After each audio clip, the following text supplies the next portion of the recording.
Bienvenidos al curso preuniversitario de español. Esta es la segunda parte del módulo 3, elementos básicos de un escrito. Este tiene dos objetivos: enumerar los elementos básicos de un escrito sobre un texto determinado e identificar los elementos básicos de un texto. Partes de un escrito. Todo escrito tiene partes. En este caso tenemos partes preliminares, texto de cuerpo o del trabajo y partes complementarias. La parte preliminar es la primera página del informe o documento donde se proporcionan los datos de identificación del trabajo.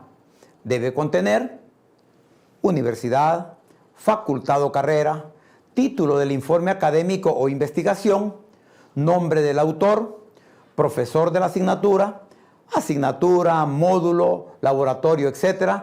y ciudad y fecha del lugar donde se presenta. Partes preliminares. La tabla de contenidos informa sobre el contenido del documento que contiene los títulos de los capítulos o apartados del texto y deben colocarse en el mismo orden en que aparecen en el escrito, indicando el número de página. Depende del tipo de texto que se redacte. No todos los textos deben contener un índice.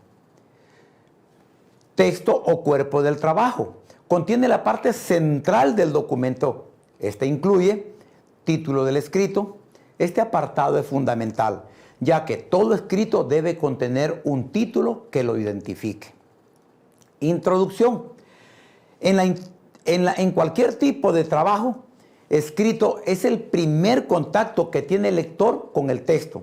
Debe ser legible, claro y entendible. No debe dejar ninguna duda de lo que queremos compartir. Debe tener un planteamiento definido, claro y ordenado del tema, señalando la importancia de sus implicaciones. Podemos darnos cuenta de que hemos hecho una excelente introducción si ésta responde a las siguientes preguntas. ¿Qué? En la introducción se debe contar al lector sobre qué tema trata. ¿Qué encontrarás? Las promesas de información que el lector obtendrá con el texto. ¿Para qué? Indica la importancia del texto y cómo podría influir en la vida del lector. ¿Cómo? Esta es la forma en que será abordado el texto, es decir, bajo qué ejemplos u ópticas. Desarrollo, capítulos y subcapítulos. Comprende la mayor división del trabajo que conforma el documento. Cada capítulo contiene un tema específico del trabajo. El desarrollo da vida al informe. Es la parte principal y más extensa.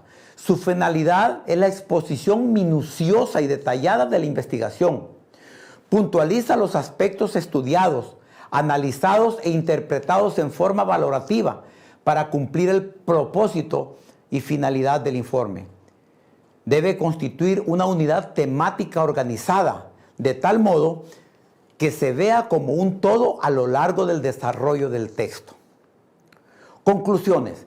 La conclusión de un informe o investigación debe resumir el contenido y el propósito de su escrito. Es el desenlace del estudio. Considera los descubrimientos o acciones terminadas con la razón de un estudio particular. La conclusión permite redactar la fase final del trabajo realizado, donde se expresan los conocimientos adquiridos a lo largo de la investigación. Se persigue el objetivo de no dejar cabos sueltos para una mejor comprensión por parte de los lectores o evaluadores, según corresponda. Partes complementarias. Estas se incluyen al final del informe académico para completar la investigación. Entre ellas podemos mencionar anexos. Es la parte que complementa el cuerpo del trabajo y tiene relación con el contenido o tema tratado.